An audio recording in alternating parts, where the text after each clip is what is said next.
Buenos Aires, 1958. The Argentinian capital's old-world charm and famed nightlife have made it a magnet for European expatriates.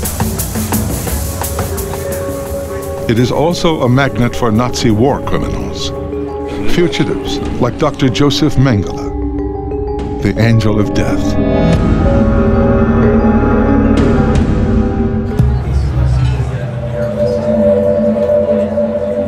He liked Buenos Aires, and there was a large German community, some of whom were Nazis. He had a bit of cash, he was a man about town, and certainly he was very well connected. He met Hans Rudel, Hitler's most decorated pilot. He met Wilhelm Sassens, who was a wanted war criminal from Belgium. Who was still very much a passionate Nazi. This was not a life on the run that was terrible. It was quite luxurious. And in 1958, the man that we think of as the angel of death, the most hunted man in the world, was in the telephone book in Argentina.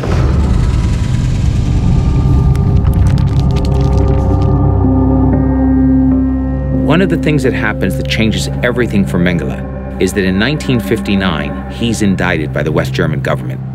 The Auschwitz-Birkenau doctor is wanted for mass murder and also for performing unspeakably cruel medical experiments on children as young as 5. Germany demands Argentina hand him over to face justice. And that scared him. It made him feel unsafe in Buenos Aires, and that was good because he deserved to live in fear. What Mengele doesn't know is that there is more to fear than just an extradition order.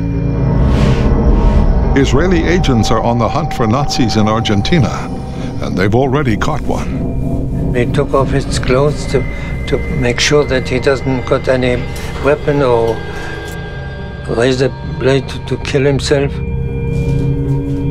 I told him who we are and what we demand from him.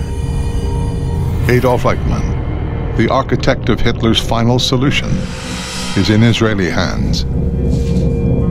After they kidnapped Eichmann, Zvi Aharoni interrogated him and said, "Where's Mengele? Where's Mengele?" And he refused to answer about any question about us. And Eichmann was absolutely, loyal and said, "I have no idea where he is." In fact, the two had shared cake and coffee several times in Buenos Aires. Eichmann and Mengele actually meet each other at the ABC Cafe, and they don't get on very well. He viewed Eichmann as a lower-class officer who lived in this terrible area of Argentina, in this suburb of Buenos Aires. Mengele was more regal. He associated with intellectuals. He had the top end of the Reich. Eichmann was he was a working-class stiff at the Mercedes factory. The Mossad interrogators apply more pressure. Finally, Eichmann cracks. He knew that Mengele was somewhere in the Argentine, maybe in Buenos Aires, but he had no contact with Mengele. He met him before, but he had no idea of his address and what he's doing now. For the Mossad, Mengele is right up there with Eichmann on their most wanted list. Mengele had the worst name in Israel than Eichmann. He was a real butcher.